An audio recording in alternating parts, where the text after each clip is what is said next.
Today is February 17th. This is the 1967 Cadillac DeVille right-hand passenger side exhaust manifold, casting number 1483915-B. This particular exhaust manifold is going to Judith and Tom Kroll in Waterford, Ohio.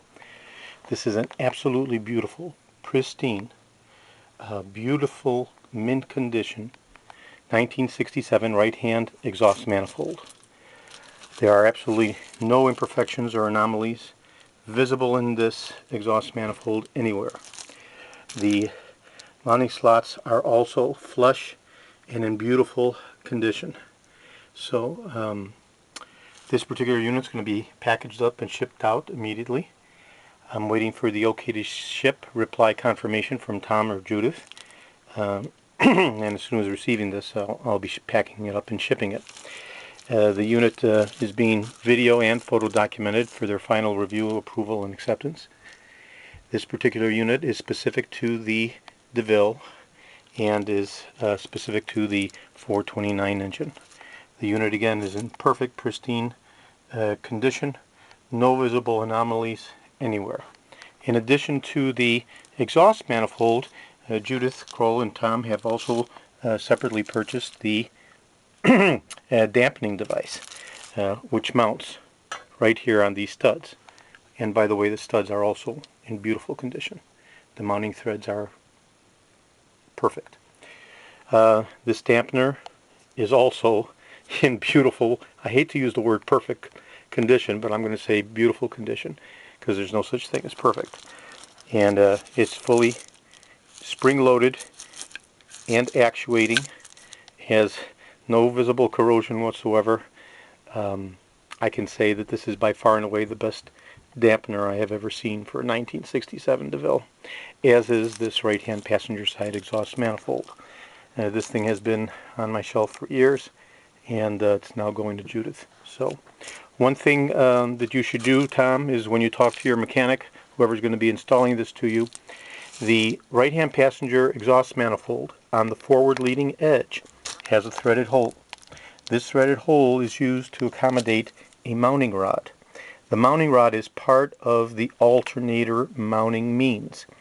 Okay, it has a fine machine thread on one end that accepts a nut for tightening of the alternator, and a coarser thread on the other end, which goes and threads in to this side of the manifold.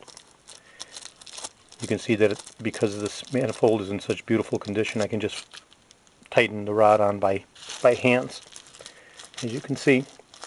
So what you'll need to do is alert your mechanic that because the rod is steel and because the alternator of the car has an aluminum housing, it's been very common for an anodic cathodic reaction to occur, whereby the alternator becomes fused to the rod and very, very difficult to remove. So he'll need to start in advance of exchanging the alternator, in advance of exchanging the exhaust manifold, where you have your cracked manifold on the car now and you're going to be putting this beautiful replacement on your vehicle. You'll need to alert him in advance to start the removal process of the alternator, which mounts on this mounting rod, which again is threaded into the manifold. So you will be using your old existing mounting rod. I do have these available. This is actually the only one I have. These normally sell for $35. But you should be able to use your existing mounting rod with no problem. If you need to buy this, just give me a call. But he should start in advance now of pre-treating the alternator with a PB blaster or some other type of release agent to see if he can swing the alternator loose and get it off the mounting rod, and unthread the mounting rod from the old existing manifold. So a little bit of insight to do that you can have him start doing right now in advance of receiving this beautiful replacement manifold, because that is probably the most difficult aspect of removing an existing manifold, is getting the alternator off of the mounting rod because of the anodic cathodic reaction that occurs between the dissimilar metals. So you may or may not understand that. I don't know what your education is, if you're an engineer by trade or in some other profession. But this is a phenomenon that's specific to the 429 engine. And in 1967 they didn't have this design concept in the latter year, 68, that immediately followed with a 472 engine. So this is a 1967 429 engine phenomenon in terms of the mounting rod for the alternator. So go ahead and start with that, and I'm going to be shipping this unit out to you today if I receive your reply back today. Thank you very kindly. This is George in Florida.